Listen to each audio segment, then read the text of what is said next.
You or someone you love needs help for an addiction. Where do you turn? Foundations Recovery Network offers individualized treatment for the whole person. Our goal goes beyond short-term sobriety. We address substance abuse and co-occurring mental health issues together, providing a firm foundation for long-term recovery. The first step is often the hardest, but we're here with a free assessment, insurance information, and treatment options. Our confidential helpline is available 24/7, so call 877-714-1318 and discover the Foundations Recovery Network difference today. Yo, what's up? This is Jacoby from Papa Roach. This is Ryan Lee. This is Wes. This is Bob Forrest. This is Rich Roll, and you're listening to Sober Guy Radio.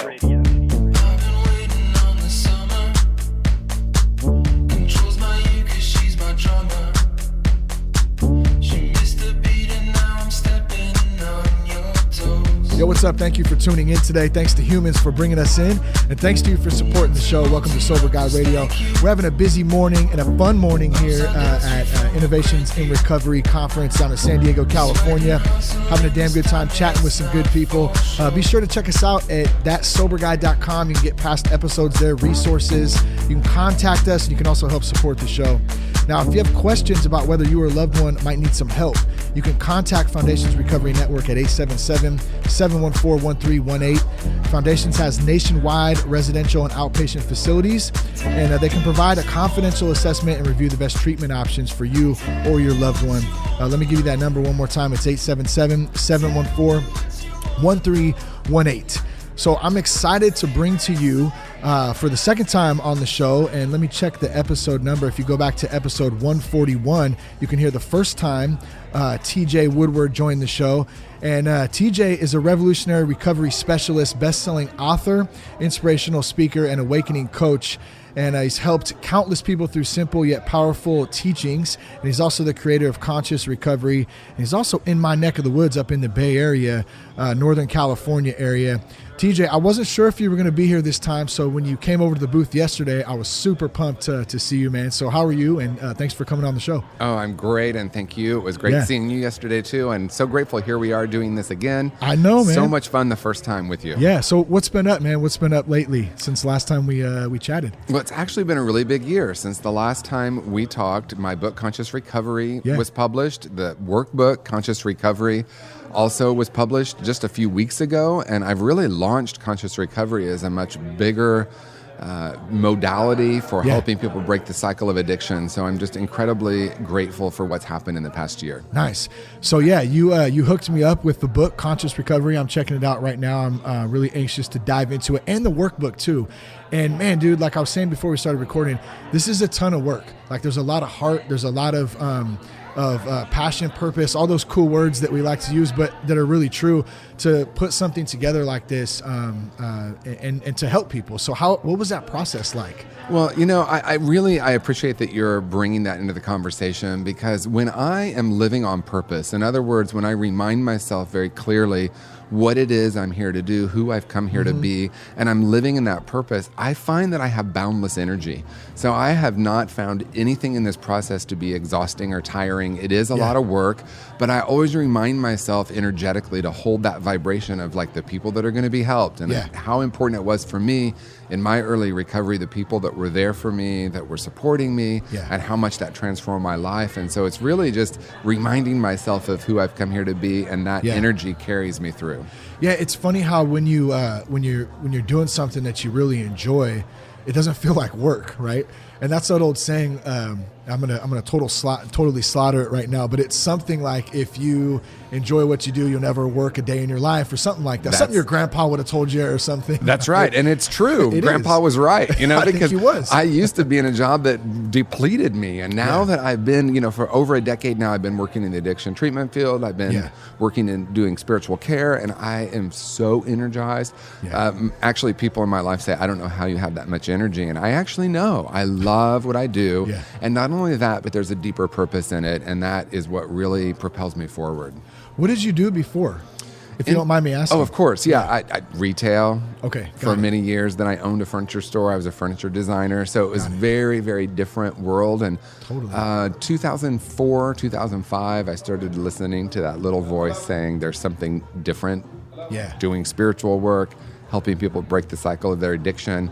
So from that day until now, I've really shifted that. That's a whole conversation we could have about. Yeah, no, and it's really interesting to me, and just to relate to that a little bit, I did drywall before I got sober, before I got into doing the work that I do now, and it was that same feeling, just really unfulfilling. And I was doing it for a paycheck. I had a daughter at the time, and so just really trying to do what I had to do. But what I'm trying to get out of you, I guess, or ask you, what does that transition into that look like? You talked about that little voice going on, right? Because I know there's other people out there listening who have something special that they want to jump on, but they don't know how the hell to start. So like, where does that come in? You transfer into listening to that little voice and actually taking action to go after it. Yeah, it's really amazing because I didn't even remember, but I had this existential career crisis when I was in my late 20s, and I took a career class, and we did the Myers-Briggs test, and it said worst possible careers, and it was what I was doing, retail management. Imagine that. And so I'm like, oh, well, no wonder. I'm so unhappy, right? And so I remember at that time looking at some different options, and we had to write this work-life autobiography, and I really put that away for many, many years. And in that work-life autobiography, it said, if I could do anything, what I'd really want to do is help people awaken spiritually, help people with their addictions, help people live a more fulfilling life. But I didn't do that immediately. I just kind of shifted to a different kind of part. I said I want to be more creative, so I did more creative work. But it wasn't until I really started doing a meditation practice and a deeper meditation practice where I could start having that voice not be the small voice, but become more of the voice, right? Yeah. In recovery, we talk a lot about the voices in our head, right? The committee, like those old beliefs, those old ideas, those old tapes, if you will. Yep. This is something really different, right? And when I was used to listening to those negative voices in my head, I couldn't hear the deeper, more intuitive voices. It wasn't until I really started a meditation practice where I could start listening to that. And it took me a while to answer it, but I was definitely hearing it as more and more of the louder voice. Yeah. And the meditation practice, that's something, well, I just said the word practice, right? And I love, and you have an event coming up with Noah Levine out in San Francisco. What's the name of it again? Yeah, it's the Modality yeah. Recovery Conference, and it's Noah Levine, myself, and Elevate Treatment coming together to change the dialogue, to be in a new conversation about recovery, looking at how spiritual and holistic practices help us break the cycle of addiction. I'm so incredibly grateful for this event. Awesome. Yeah, I hope to be able to make it out to it. Well, back to the meditation thing though, and the practice, it doesn't happen overnight. But I'm finding that even the shitty meditation practices I have in the morning, because they're not very good, because I'm just not good at it. I haven't had a lot of practice at it. But for me, it's about showing up and making the effort. And even that alone does something in my brain. So how long has it taken you in your practice to kind of get to where you somewhat know what the hell you're doing? Well, I love this conversation because I spent so many years thinking and saying, I don't know how to meditate. I don't know how to do this. And somewhere along the line, I can't remember, there was a moment that I heard someone say, the intention of meditation is not to quiet the mind. And I thought, wait a minute, that's what I've been doing for a decade. And it wasn't really working so well. This is what it really looked like. I would sit down and I would say, okay, mind, shut up, shut up, shut up. And it would get louder and louder and louder. So this teacher shared that it really is about witnessing and observing the mind, becoming curious. And as soon as I heard that, the practice changed for me. I thought, well, I can sit in silence for 10, 15 minutes and notice my thoughts, notice my feelings, notice how I am in my body. Yeah. And that shifted everything. And then I became more and more aware. And then, of course, the greatest paradox is once I started doing that on a regular basis, I have had plenty of moments where it does feel like I drop in and the mind gets quiet. Yeah. So it wasn't in that I was trying to get the mind to be quiet. It was more that I was learning how to be with what is, the practice of absolute acceptance of this moment. So you're actually, because I always thought that too. I need to sit here and I need to turn off, which there's a piece to that. But it's more or less about allowing those thoughts to come in and be okay with them, right? That's kind of what you're saying, and be able to sit where I'm at right now The one thing I love too is not taking the stuff personal, like not taking my thoughts personal. Yeah. And I'm not great at it yet, but it's what part of that is huge for you. Well, I think in terms of looking at it through the addiction lens, addiction really may be overly simplistic to say it this way, but it's not being able to be present with what is, right? It's me trying to find something outside myself to shift this moment. Whether it's an emotion that's too painful, whether it's a situation happening, whether it's a thought pattern, it's too painful, so I want to numb it out or I want to escape. So that's why mindfulness is such an incredible practice for people in recovery, because it teaches us to be present with it. In other words, I can say, how am I feeling physically in this moment? Is there any physical discomfort? Can I sit here for a few minutes anyway? Yeah. What are these thoughts? And then we can become curious about them. And ultimately, where I landed with it is I recognized there was an observer within me that we could call pure awareness that was beyond my physicality, beyond my thoughts, and beyond my emotions. That's that deeper spiritual place. And I began to cultivate a relationship with that. And from there, I could witness the thoughts. In other words, we have thoughts, we're not our thoughts. Yeah. As long as I believe I am my thoughts, wow, that is a very interesting life. Yeah, that's for sure. And I think it was Noah refer to the mind. And I don't know if he coined that, I'm sure, probably way before him, but I heard him say it about, instead of referring to, well, my mind this, my mind that, and I've done that for so long, and then I kind of step out away from it and say the mind, and it puts a whole new twist on it. Yeah, and what he's speaking to is ancient wisdom. Yeah. Where there is the individual human mind, we could say with a small m, and then divine mind or consciousness mind that we tap into, that we could call source energy, life force, whatever word we use, and we recognize that is something so much bigger than our individual personal experience. Yeah, it's huge. So what, if you don't mind me asking too, what is your personal kind of mindfulness meditation recovery? I just want to give folks an example of what something that somebody who has some practice with it looks like during a normal day. My practice is it's really shifted a lot. Yeah, so and it's changing. So I recognize, just like you said, it's a practice. And at one point, after doing a lot of more formal meditation, a lot of time in the silence, some silent retreats, I did a lot of chanting at one point. I really loved that. Very Hindu chanting was something that really helped me kind of wake up. I recognized that meditation practice was a practice of how to be in the world. So I started asking myself the question, can I be in the meditative state in the world? Well, what does that mean? That means absolute presence.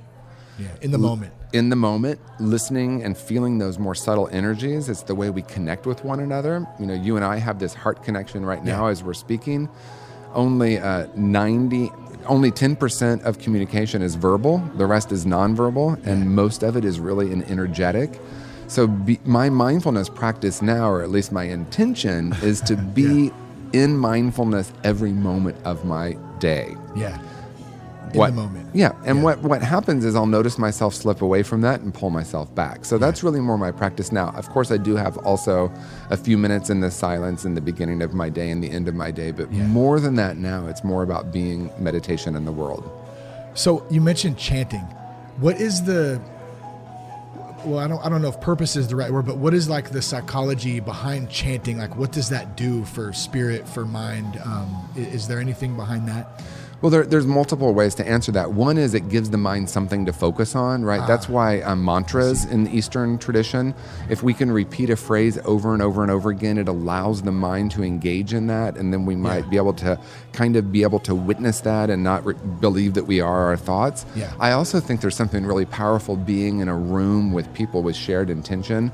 Yeah. Music is so powerful. We know that, like any of us who've been to a club and everyone's in that same energy. And so when we're doing sacred music, it's like we're there with that shared intention of opening our hearts, of connecting with ourselves and divine mind, if you will, and each other. So I think it's multifaceted, and then there's always a meditation period as well. Got it. Okay, so you just answered a really cool question for me and my wife, and I'll give you the example why here. So, and it relates to it just great. Our room is right by the deck, so we can literally go out of our room here and we can go out on the deck and we can see out to the ocean. Well, it just so happens, same as last year, they're doing the Navy SEAL Buds training right there, right? And they're out there and they're chanting.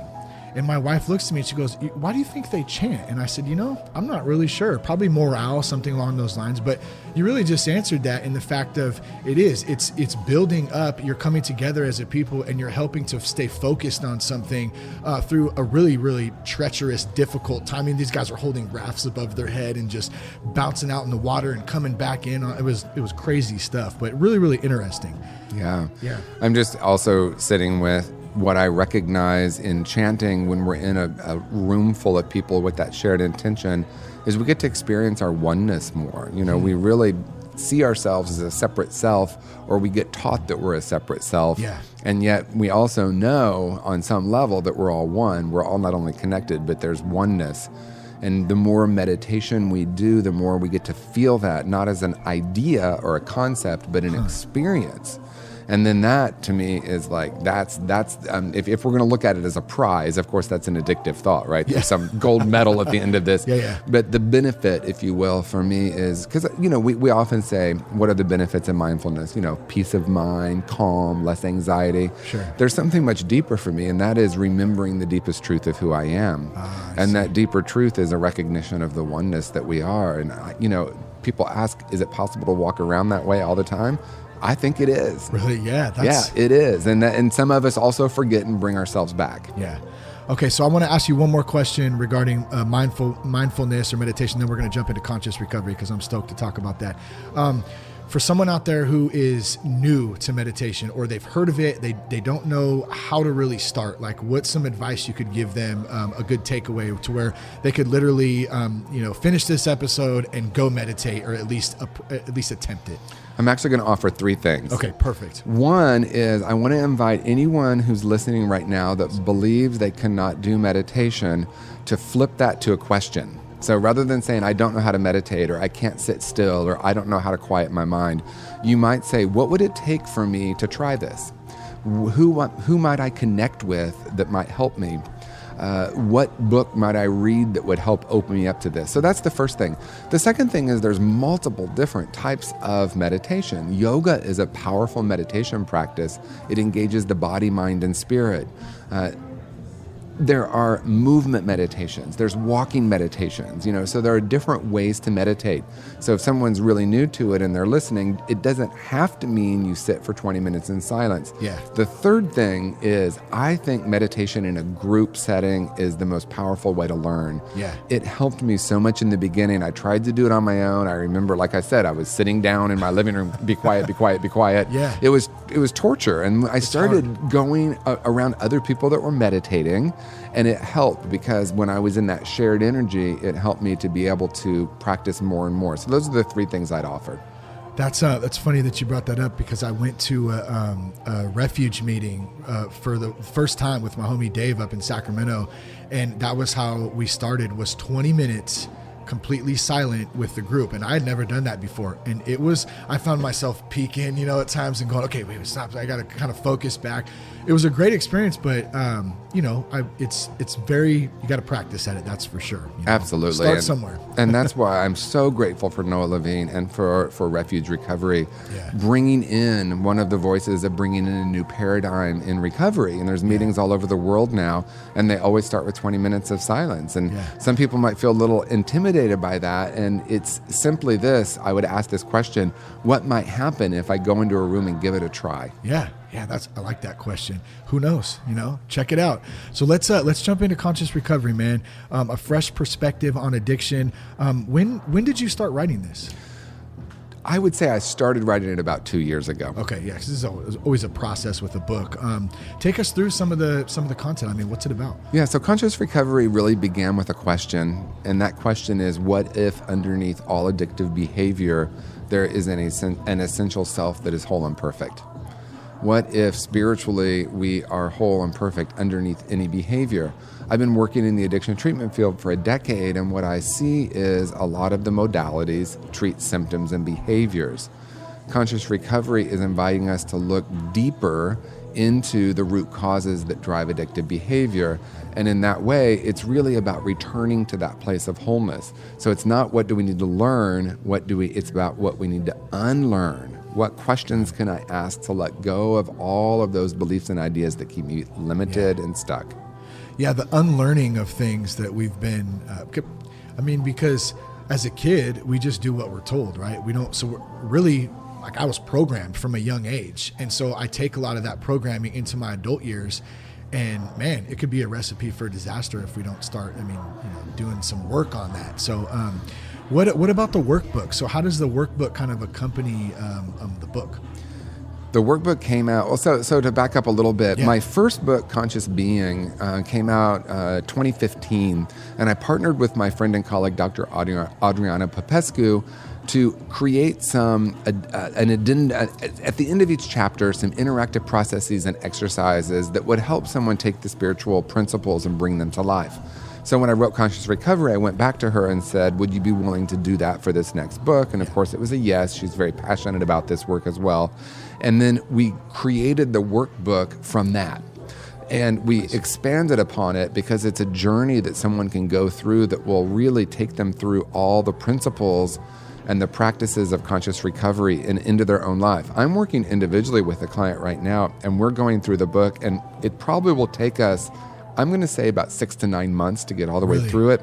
We're not rushing. We're not pushing through it. She's in a stable situation in her life and wants to go deeper. How do you kind of balance your own recovery and then doing the work thing too? Because I know that's always, it's great because, like we talked a little bit earlier, we love what we do, but at the same time, you kind of got to be able to separate that, especially when you're working with other people. Like, what's your take on that? I've been in recovery almost 32 years now. I'm really so incredibly grateful for that. Yeah. What recovery has meant to me has shifted, over the years, of course. It's nothing is stagnant. I actually see working with people in the addiction field is the number one thing that really brings my heart into alignment with my own recovery. Yeah. That's the thing I'm the most grateful for. I on every Wednesday for the last 5 years, I have facilitated 4 90-minute groups, and I also see a client or two individually, and people ask, how do you do that? That's like really intense. I feel more spiritually energized by the end of those Wednesdays than anything else I could ever imagine. It's like, yes, I just worked 12 hours doing some really deep work with people, but I feel more and more energized. Obviously there's balance, I also like to take care of myself. There's this body temple that we have to take care of as well. But the work is really energizing for me. What about you do a lot of work in LGBT community, and what does a recovery community look like from within, from that perspective? Well, it's interesting you bring that up because in my book, Conscious Recovery, I identify the 3 deep spiritual root causes. I think we spent more time on this in the last episode. So I'll just touch on them, and that is unresolved trauma, spiritual disconnection, meaning we disconnect from that child self, that pure self we came in as, that spiritual self, and then toxic shame, a sense of feeling broken.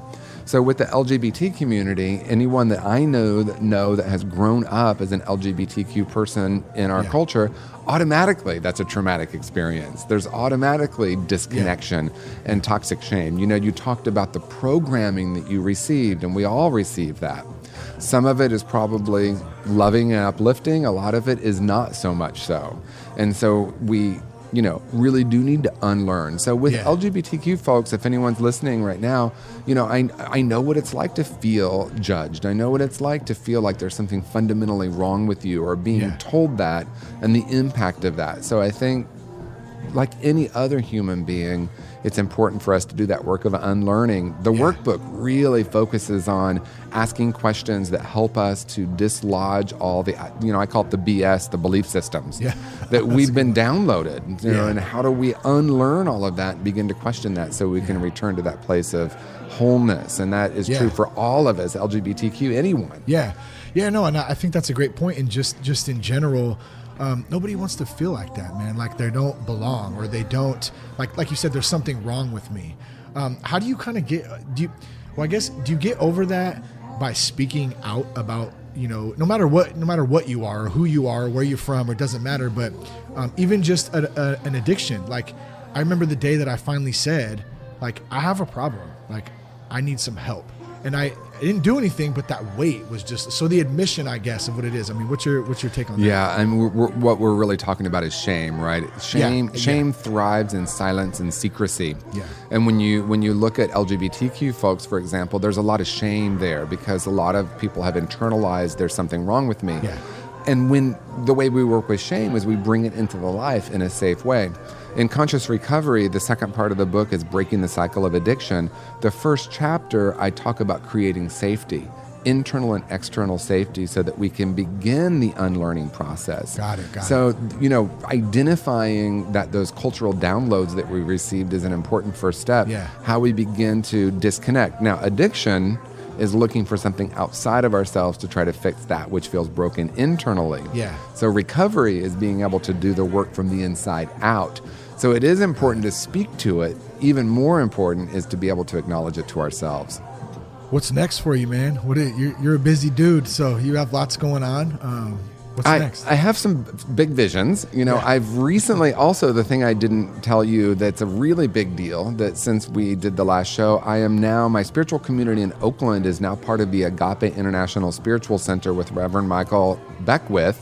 I don't know if you know who he is, but he's a frequent guest on Oprah, and he's an amazing spiritual being. He started AGAPE International Spiritual Center in 1986.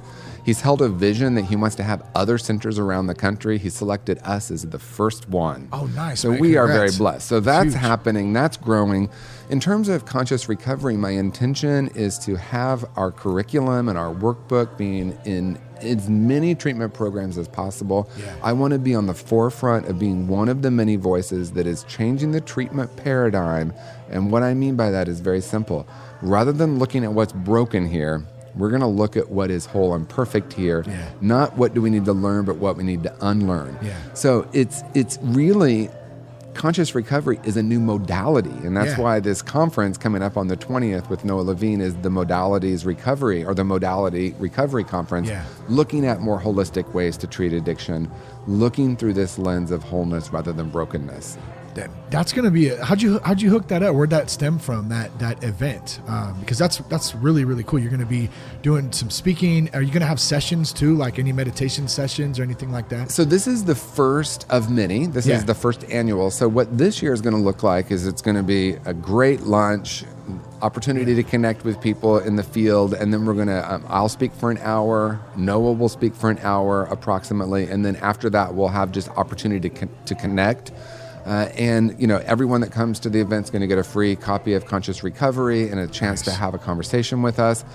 Ongoing, what I see happening with this conference is that it will become a 1-day, a 2-day, where we're going to have breakout sessions. Nice. I want to also speak for a moment about the sponsor of the event, Elevate Recovery Services. They are amazing. In the Santa Cruz area in Watsonville.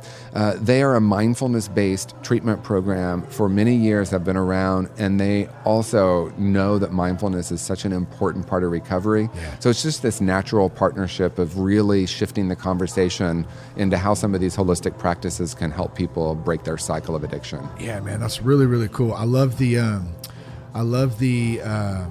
just the organicness of it, I guess. It's right when it happens like that too. So if folks want to get more information about the event, about conscious recovery, they want to reach out to you, where can they do that? tjwoodward.com, best place to reach me and really take a look at everything that I'm doing. You can also go to consciousrecovery.com to learn more about conscious recovery method. If you're someone who works with people in the addiction space, if you're someone that has clients that are working through addiction, the Conscious Recovery Workbook, I really intend to be a tool that will help people a lot break that cycle. Right on, man. And I'll put all of those links in the show notes, folks, for those of you out there listening. And then be sure to go back and check out episode 130. Let's see, was it 131? I'm going to scroll down here and find it. 141. Yeah, 141. I'll put that link in there too, because we've had a couple good chats now, man. And it's great to see you. And congrats on the book, the workbook, all these cool. A lot of cool things happening, man. It's crazy what happens when you just say, like, I'm going to go for it. Just dive in and just get after it. Obviously, been doing it for a long time. So yeah, thank you so much. Yeah, this has been really fun. As always, I love being in this conversation. Yeah, thanks, TJ. Thanks for tuning in today, guys. Go to thatsoberguy.com for more information, resources, all that good stuff. Once again, we're coming to you live from Innovations in Recovery in San Diego, California. Peace, love, respect, and keep your blood clean.